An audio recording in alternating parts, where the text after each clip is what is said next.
and tell somebody Jesus. Mission Movement. போய் சொல்லுங்கள் இயேசுவை. அர்ப்பணி இயக்கம். யார் நமது காரியமாய் போவான்?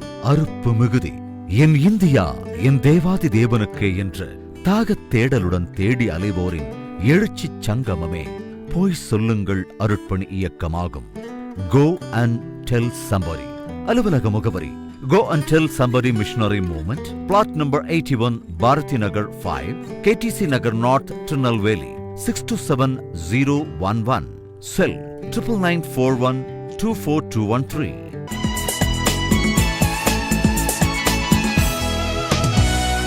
தேனினி மயிலும் இயேசுவின் நாமம் திவ்ய மதுரமாமே, அதை தேடியே நாடி ஓடியே வருவி திருச்சபையானோரே. தேனினி மயிலும் இயேசுவின் நாமம் திவ்ய மதுரமாமே.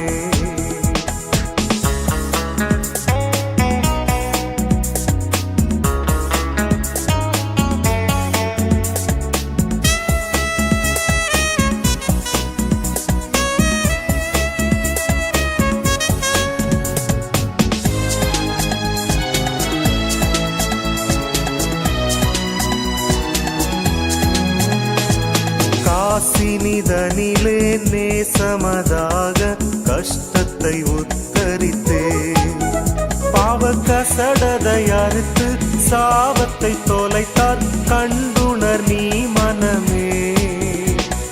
தேனினி மயிலும் இயேசுவின் நாமம் திவ்ய மதுரமாமே.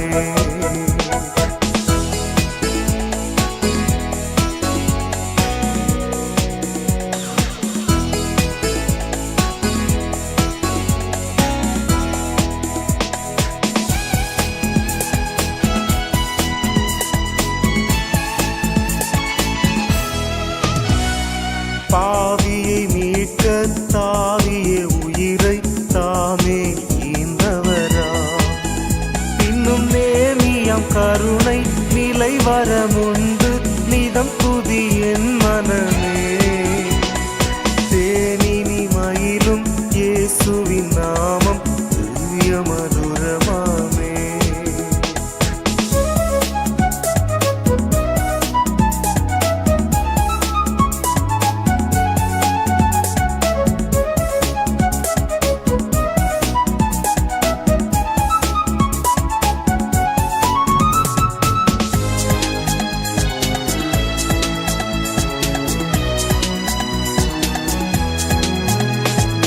காலையில் பனி போல் மாயமாய் உலகமுபாயமாய் நீங்கிவிடும், என்றும் கர்த்தரின் பாதம் நிச்சயம் நம்பும். கர்த்தரின் பிரதான கட்டளையை சிரமேற்கொண்டு இதுவரை இந்திய தேசத்தின் சேவை தேவை மிக்க வட இந்திய மாநிலங்களில் பணி நடைபெற்று வருகிறது.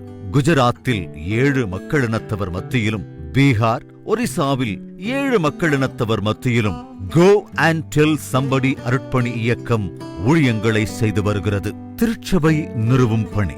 ரட்சிப்பின் செய்தியால் ஆட்கொள்ளப்பட்டு மீட்கப்பட்ட மக்கள் திருச்சபையாகிய மந்தையில் சேர்க்கப்பட்டு ஒன்று கூடி ஆராதிக்க, வேதத்தை கற்றுக்கொள்ள, ஆவிக்குரிய போதனைகளைப் பெற ஆலயங்கள் கட்டி எழுப்பப்பட வேண்டும். ஆலயம் இல்லாத இடங்களில் சபையாக வீடுகளில் கூடியும் மரத்தினடியில் கூடியும் தேவனை ஆராதித்து வருகின்றனர். ஆலயங்கள் இல்லாத இடங்களில் ஆலயங்கள் எழுப்பப்பட ஜெபிப்போம், உதவி செய்வோம். நமது ஆண்டவரும் மீட்பருமாய் இயேசு கிறிஸ்துவின் விலையேறப்பெற்ற நாமத்திலே உங்கள் யாவருக்கும் அன்பின் நல்வாழ்த்துக்கள் கூறி இன்றைய தியான வேளைக்கு உங்களை தயவோடு அழைக்கிறோம்.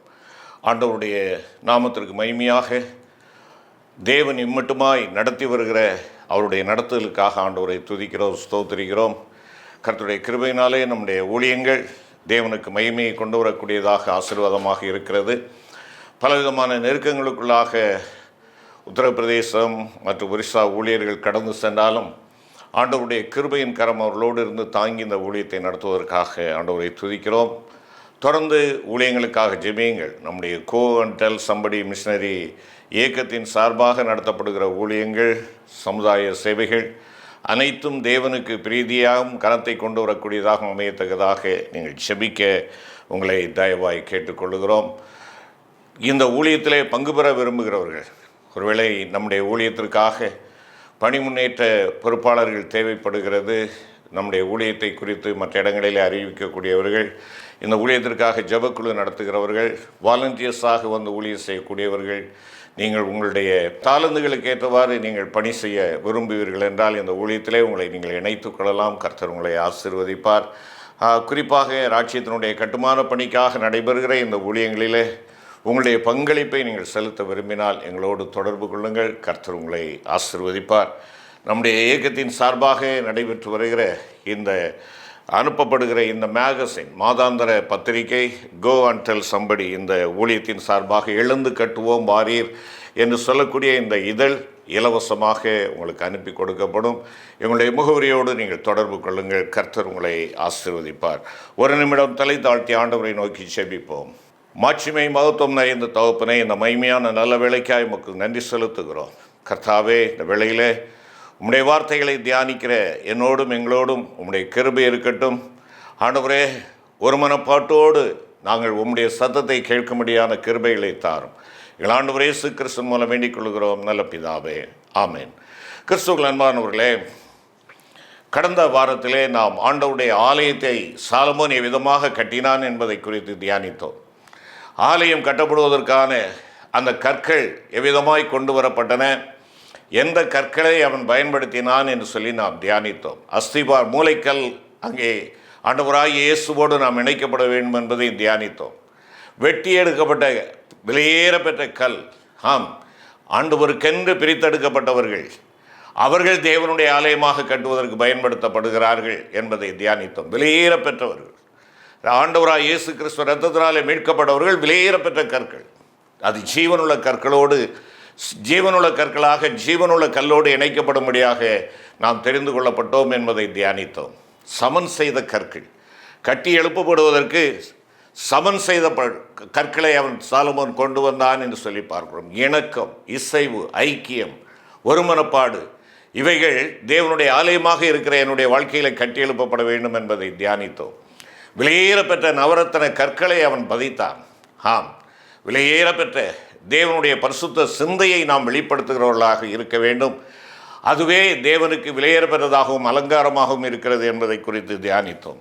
இன்று தொடர்ந்து சாலமோன் கட்டின ஆலயத்திலே அங்கே அவன் படிகளை அமைத்தான் என்று சொல்லி பார்க்கிறோம். 1 ராஜாக்களின் புஸ்தகம் 6ஆம் அதிகாரம் 8 மற்றும் 9ஆம் வசனங்கள். 1 ராஜாக்கள் 6ஆம் அதிகாரம் 8 மற்றும் 9ஆம் வசனங்கள். நடு அறைகளுக்கு போகிற வாசற்படி ஆலயத்தின் வலதுபுறத்தில் இருந்தது.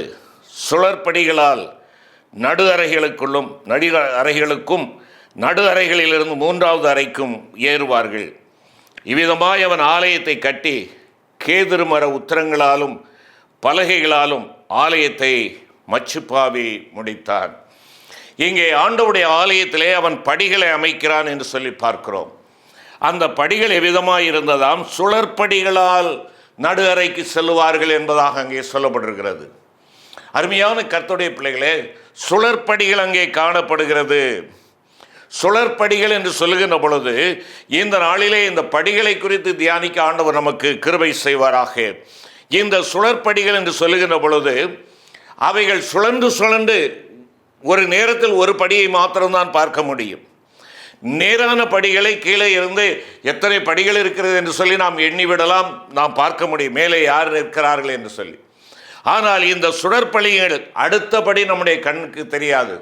நான் பார்க்கிற முதல் படி மாத்திரம் தெரியும், அதற்கு அடுத்தபடி இந்த முதல் படியில் ஏறினால் தான் அடுத்தபடி தெரியும்.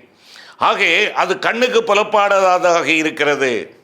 ஆனால் அருமையான கர்த்தருடைய பிள்ளைகளே, எவ்விதமான படி நமக்கு கற்றுக் கொடுக்கிற காரியங்களை நீங்களும் நானும் தேவனுடைய பலத்தோடு கற்றுக்கொள்ள ஆண்டவர் எதிர்பார்க்கிறார். இங்கே எத்தனை படிகள் இருக்கிறது என்று சொல்ல முடியாது. எனக்கு என்னுடைய கண்களுக்கு அடுத்த படி எது என்று தெரியாது. எங்கே எதுவரை இந்த படிகள் என்னை நடத்தி கொண்டு செல்லும் என்பதும் எனக்கு தெரியாது. சுற்றி சுற்றி ஏற வேண்டும். தலை சுற்றுவது போல இருக்கும். நேரடியாக நாம் ஓடலாம், நேர்படிகளிலே நாம் குதித்து நாம் அங்குமிங்குமாக மேலே ஏறிவிடலாம். ஆனால் சுழற்படிகளிலே அவ்விதமாக செல்ல முடியாது. அருமையான கர்த்தருடைய பிள்ளைகளே, தேவனுடைய வாசஸ்தலமாய் அழைக்கப்பட்டிருக்கிற நீங்களும் நானும், தேவனுடைய ஆலயமாய் இருக்கிற நம்முடைய வாழ்க்கையிலே தேவன் நமக்கு சுழற்படிகளை வைத்திருக்கிறார். ஆம், அது விசுவாசத்தின் படி, அது விசுவாசத்தின் படி. இதைத்தான் எபிரேயர் 11ஆம் அதிகாரம் 1வது வசனத்திலே நாம் பார்க்கின்றோம். எபிரேய ஐக்கியம் அங்கே குறிப்பிடுகின்றதான வேளையிலே 11ஆம் அதிகாரம் 1வது வசனத்திலே பார்க்கின்ற பொழுது, விசுவாசமானது நம்பப்படுகிறவர்களின் உறுதியும் காணப்படாதவைகளின் நிச்சயமாயிருக்கிறது என்பதாக குறிப்பிடுகிறார். ஆம், நம்பிக்கையின்படி.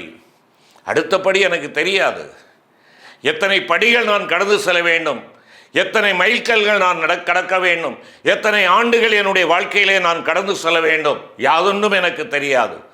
எல்லாமே என் ஆண்டவருடைய கரத்திலே இருக்கிறது. அவர் சொல்லுகிறபடி நான் செய்ய அழைக்கப்படுகிறேன். அதுதான் எனக்கு கொடுக்கப்படுகிற ஒரு கட்டளை. ஆபிரகாமை ஆண்டவர் அழைக்கின்ற பொழுது, நான் காண்பிக்கும் தேசத்துக்கு போ. அது எத்தனை மைல் இருக்குது, எவ்வளவு தூரம் இருக்கணும், யாதொன்றும் தெரியாது. எத்தனை பிரச்சனைகள் வரும் தெரியாது. இங்கே ஆபிரகாம் ஆண்டவருடைய வார்த்தையை கேட்டு கடந்து செல்லுகிறான். தேவனுடைய வார்த்தையை கேட்டு செல்லுகிறவனுக்கு தலை சுற்றுகிற பிரச்சனைகள் காணப்படுகிறது, ஏராளமான பிரச்சனைகள். அருமையான கர்த்தருடைய பிள்ளைகளே, மனைவியினுடைய அழகு நிமித்தமாய் வரக்கூடிய பிரச்சனை, லோத்தின் குடும்பத்தாரோடு வரக்கூடிய பிரச்சனை, ஆங்காங்கே தங்கக்கூடிய இடங்களிலே அங்கே இருக்கக்கூடிய மக்களால் வரக்கூடிய பிரச்சனை, ஒன்றன்பின் ஒன்றாக பிரச்சனைகள். அருமையான கர்த்தருடைய பிள்ளையே, சகோதரா சகோதரி, நீ ஆண்டவருக்காக செல்லுகின்ற பொழுது, ஆண்டவருடைய வார்த்தையை கேட்டு நீ நடக்கின்ற பொழுது பிரச்சனைகள் உண்டு. ஆனால் விசுவாசத்தின் படியை நீ ஒவ்வொன்றாக கடக்கும்படியாக ஆண்டவர் உனக்கு பலனையும் சத்துவத்தையும் கொடுக்கிறார். ஆண்டவர் உனக்கு பலனையும் சத்துவத்தையும் கொடுக்கிறார். மறந்து போகாதே, தேவனுடைய ஆலயமாய் இருக்கிற உன்னுடைய வாழ்க்கையிலே விசுவாசத்தின் படிகள் உண்டு. விசுவாசத்தின் படிகள் ஒரு நேரத்திற்கு ஒன்றை மாத்திரம்தான். அதில் சென்றவுடனே அடுத்த அடி. ஆக இது என் ஆண்டவருடைய வழிநடத்தலை எனக்கு காண்பிக்கிறது. அவர் எத்தனை படிகள் வைத்திருக்கிறாரோ, எத்தனை காலங்கள் வைத்திருக்கிறாரோ, அதற்கு நேராக என் ஆண்டவர் நடத்துகிறார். பிரியமான கர்த்தருடைய பிள்ளைகளே, இந்த விசுவாசத்தின் படிகள் உங்களுக்கும் எனக்கும் ஆண்டவரால் கொடுக்கப்படுகிறது. இந்த விசுவாசத்தின் படிகளால் மாத்திரமே நாம் என்ன செய்ய முடியும், அங்கே செல்ல முடியும்.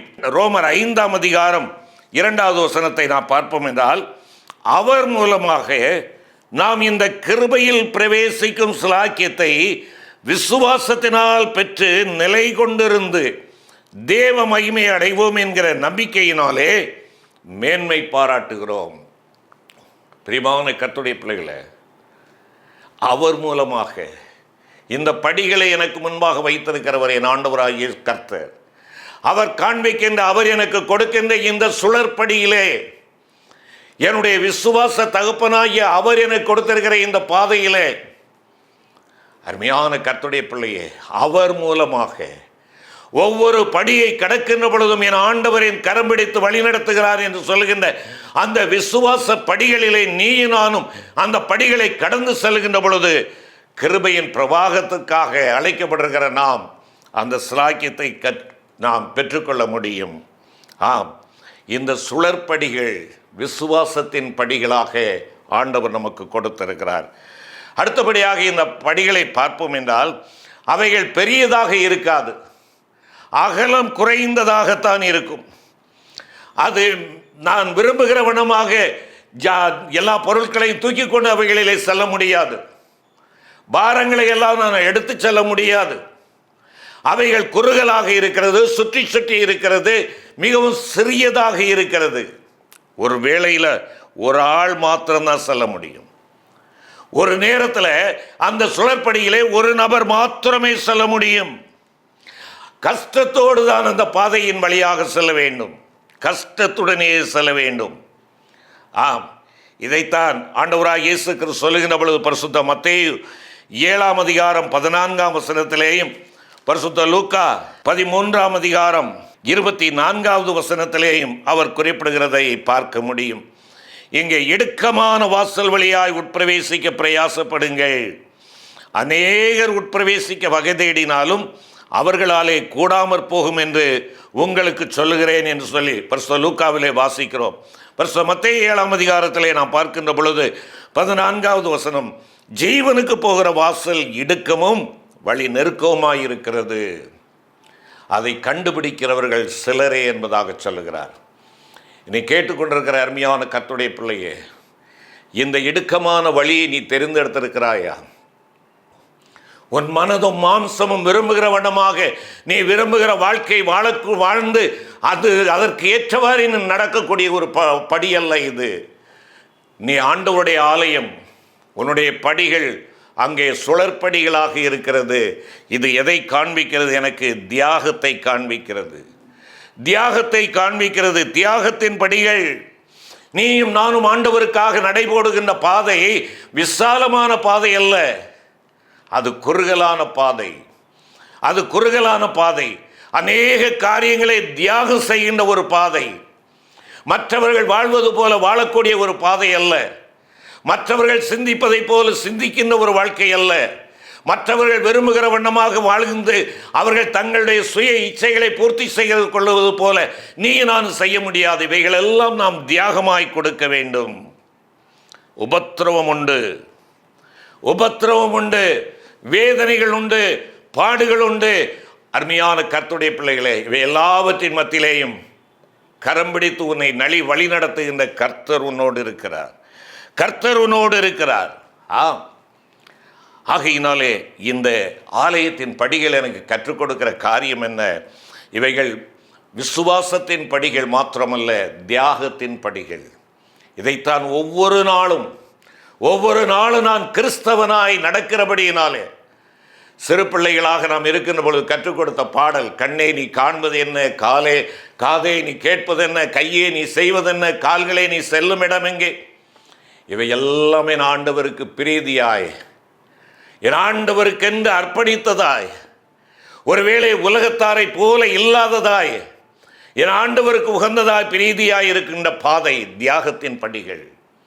நீயும் நானும் நன்றாக இருக்கும்படியாக, தேவனுடைய ராஜ்யத்தை சுதந்திரித்துக் கொள்ளும்படியாக தன்னையே தியாகமாய் கொடுத்த ஆண்டவர் இந்த உலகத்திலே அவருடைய சிநேகிதனாய், அவருடைய பிள்ளையாய், அவரை வெளிப்படுத்துகிறவனாய் நீயும் நானும் சவால் நிறைந்த இந்த உலகத்திலே வாழுகின்ற பொழுது அவருக்காக வாழ்வதற்கு நீ எதை தியாகம் செய்தாலும் ஈடு கிடையாது. ஆனால் நீயும் நானும் தியாகம் செய்ய அழைக்கப்படுகிறோம், தியாகம் செய்ய அழைக்கப்படுகிறோம். மூன்றாவதாக, இந்த சுழற்படிகளை குறித்து நாம் தியானிக்கின்றதான வேளையிலே நாகும் 1ஆம் அதிகாரத்திலே நாம் பார்க்கிறோம். நாகும் 1ஆம் அதிகாரம் 3வது வசனம், கர்த்தருடைய வழி சுழல் காற்றிலும் பெருங்காற்றிலும் இருக்கிறது.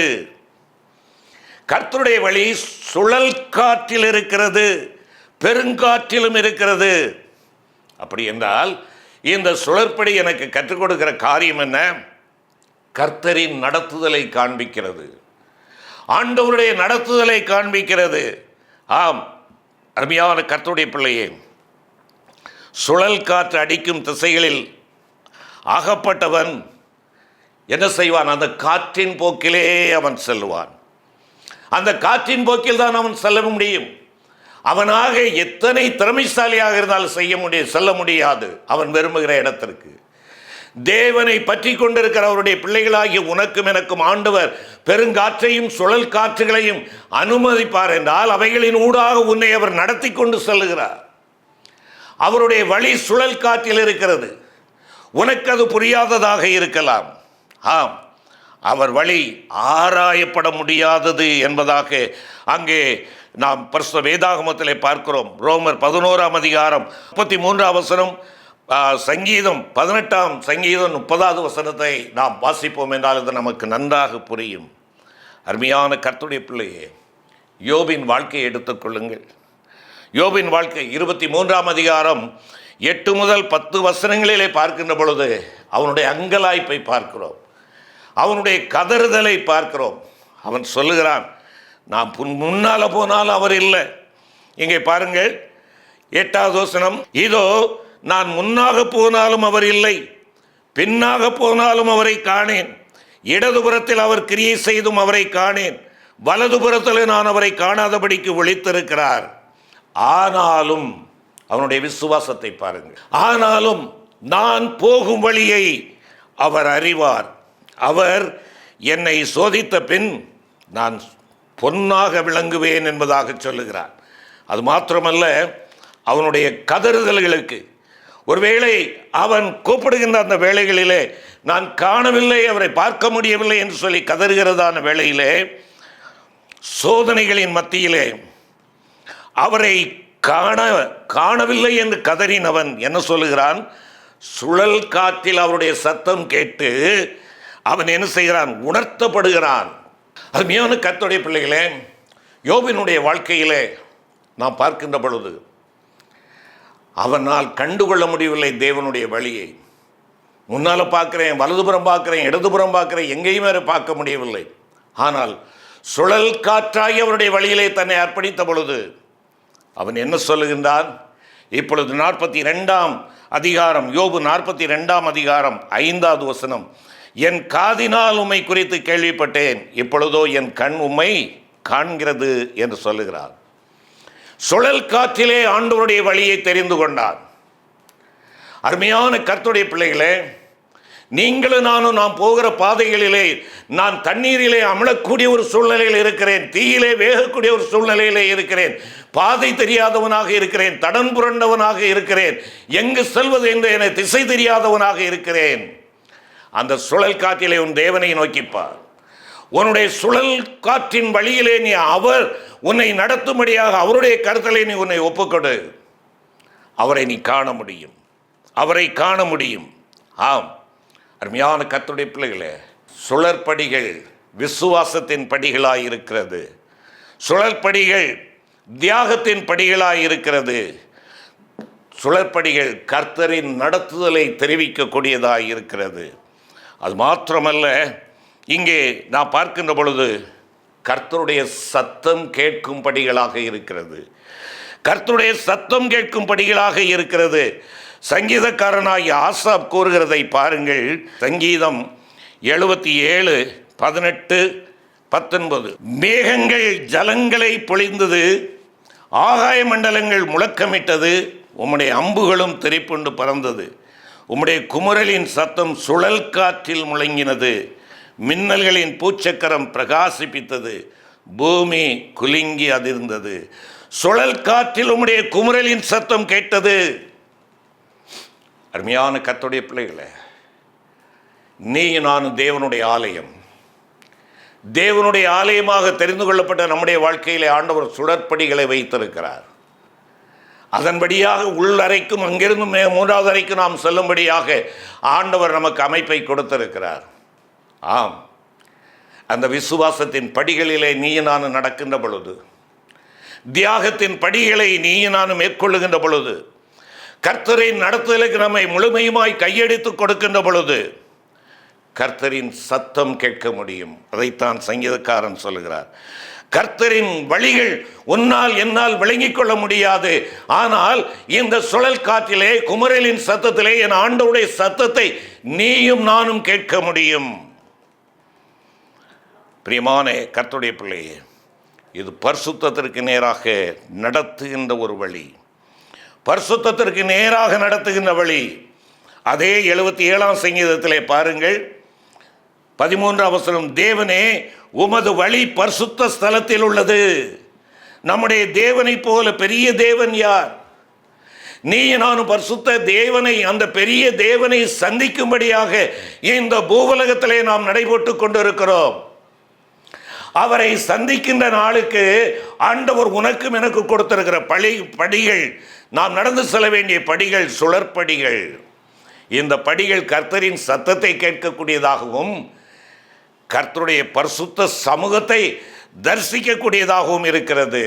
அருமையான கர்த்தருடைய பிள்ளையே, உன்னுடைய வாழ்விலே நீ சந்திக்கிற சுழல்கள், சுழல் காற்றுகள், அதை கண்டு நீ பயப்படாதே. எலியா சுழல் காற்றில் எடுத்துக்கொள்ளப்பட்டான். அவனுடைய வாழ்க்கையில் எல்லாம் கர்த்தருடைய பாதை, அவனுக்கென்று கொடுக்கப்பட்ட பாதை சுழற்படியாகவே இருந்தது. நிந்தை அனுபவித்தான், பாடுகளை அனுபவித்தான், சோர்வை அனுமதித்தான், விரக்தியை அனுமதித்தான், பெண் மாற்றத்திற்குள் தன்னை ஒப்புக் கொடுத்தான். அது மாத்திரமல்ல, தற்கொலை முயற்சிக்கும் செல்கிறான். நான் சாகட்டும் என்று கேட்கிறான்.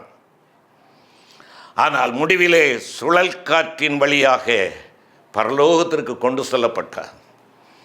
பிரியமான கர்த்தருடைய பிள்ளைகளே, நீங்களும் நானும் சந்திக்கிற உபத்திரவங்கள் உங்களையும் என்னையும் பரலோகத்திற்கு இட்டுச் செல்லுகின்ற சுழல் காற்றின் வழி என்பதை மறந்து போகாதீர்கள். தேவனுடைய ஆலயமாய் தெரிந்து கொள்ளப்பட்ட உங்களுடைய என்னுடைய வாழ்க்கையிலே நோக்கம் என்ன? அவருடைய ராஜ்யத்திலே நாம் பிரவேசிக்க வேண்டும். அவருடைய ராஜ்யத்திலே பிரவேசிக்க வேண்டும்.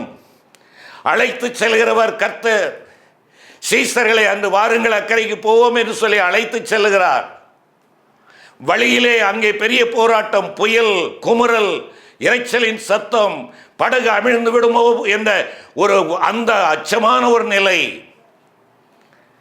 ஆனால் தேவன் அந்த குமுறலின் வழியே அவர்களை நடத்தினார். கப்பலணியத்திலே அவர் தலை வைத்து படுத்திருந்தார். அலைகள் பெருக்கெடுத்து படகுகளை மோதுகின்ற பொழுது அது முதலாவது மோதுகின்ற ஒரு இடம் பின்னணியம். நீ எத்தனை பாடுகளுக்குள்ளாக, குமுறல்களுக்குள்ளாக, ஒருவேளை சுழற் காற்றுகளுக்குள்ளாக நீ செல்லுகின்ற பொழுதும் உன்னை எது வந்து தாக்குகிறதோ அந்த இடத்திலே என் ஆண்டவர் உனக்காக எனக்காக நின்று கொண்டிருக்கிறார். பின்னணியத்திலே ஆண்டவர் அங்கே இருக்கிறார். என் பிள்ளைகளை தொட்டுவிடக்கூடாது என்பதற்காக. ஆம், தேவனுடைய பிள்ளையே, இயேசுவோடு பயணம் செய்த சீசர்கள் சுழல் காற்றில் அகப்பட்டாலும் அவர்கள் அக்கறை சேர்ந்தார்கள். காரணம், ஆண்டவராகிய இயேசு அவர்களோடு இருந்தார். அவர்களை சேதப்படுத்துகிற அந்த பின்னணியத்தை அவர் எடுத்துக்கொண்டார். ஆம், ஆண்டவராகிய இயேசு கிறிஸ்துவும் சுழல் படிகளின் வழியாய் கடந்து வந்தார். அவர் பிறப்பு முதல் பாருங்கள், பிறப்பதற்கு முன்பாகவே எல்லா மேன்மைகளை விட்டு இறங்கி வந்தவர். அடிமையின் ரூபம் எடுத்தவர். சிலுவையின் மரணபுரியும் தன்னை தாழ்த்தினவர். பாலகனாய் பிறந்தது முதற்கொண்டாக அவர் சந்தித்த சுழற்காற்றுகள் ஏராளம். அவர் கடந்து வந்த சுழற்படிகள் ஏராளம். மகிமைப்படும் வேளை வந்தது என்று சொல்லப்படும் வேளையை ஆண்டவர் குறிப்பிடுகிறதை நாம் பார்க்கிறோம். ஆம், அருமையான கர்த்தருடைய பிள்ளைகளே, என்னை கேட்டுக்கொண்டிருக்கிற சகோதர சகோதரி, என் வாழ்வு சஞ்சலம் நிறைந்ததாய் இருக்கிறது, குமுறல் நிறைந்ததாய் இருக்கிறது. சூறாவளியாய் எங்களுடைய வீடு, எங்களுடைய உடைமைகள் எல்லாம் சூறாவளி கொள்ளை கொண்டது போல காணப்படுகிறது. சந்தோஷமில்லை, சமாதானம் இல்லை. தேவனை நோக்கிப்பார். நீ ஆண்டவருடைய ஆலயம். உன் ஆண்டவர் சம்மதிக்கின்ற, உன் ஆண்டவர் அனுமதிக்கின்ற சுழல் காற்றை நீ தள்ளிவிடாதே. அந்த சுழல் காற்றிலே நீ விசுவாசத்தோடு நடைபோடு. அந்த சுழல் காற்றிலே உன் ஆண்டவருக்காக நீ தியாகம் பண்ண வேண்டியவைகளை தியாகம் பண்ணு. அவருடைய நடத்துதலுக்கு உன்னை ஒப்புக்கொடு. அவருடைய சத்தத்தை கேட்க முடியும். அவருடைய சத்தத்தை நீ நானும் கேட்க முடியும். அருமையான கர்த்தருடைய பிள்ளைகளே, ஆம், தேவன் உன்னையும் என்னையும் மகிமைப்படுத்தும் விதமாக சுழற்படிகளை வைத்திருக்கிறார். இந்த சுழற்படிகளை அல்லல் தட்டாதே, தூரமாக்காதே. நீயும் நானும் ஆண்டவருடைய ஆலயம். தேவன் கொடுத்திருக்கிற சுழற்படிகள் நாம் தேவனுடைய ராஜ்யத்தில் நம்மை சேர்ப்பதற்கு, அவருடைய பரிசுத்த சமூகத்தை தரிசிக்கக்கூடிய ஒரு பரிசுத்த வழி என்பதை நீ நானும் மறந்து போகாமல் சுழற்படிகளிலே விசுவாசத்தோடும் நம்பிக்கையோடும் தியாகத்தோடும் ஆண்டவருடைய நடத்தலுக்கு ஒப்புக் கொடுத்தலோடும் கர்த்தருடைய சத்தம் கேட்கப் போகிறேன் என்று சொல்லுகின்ற அந்த எதிர்பார்ப்போடு கடந்து செல்ல ஆண்டவர் நமக்கு கிருபை செய்வாராக. ஆமென்.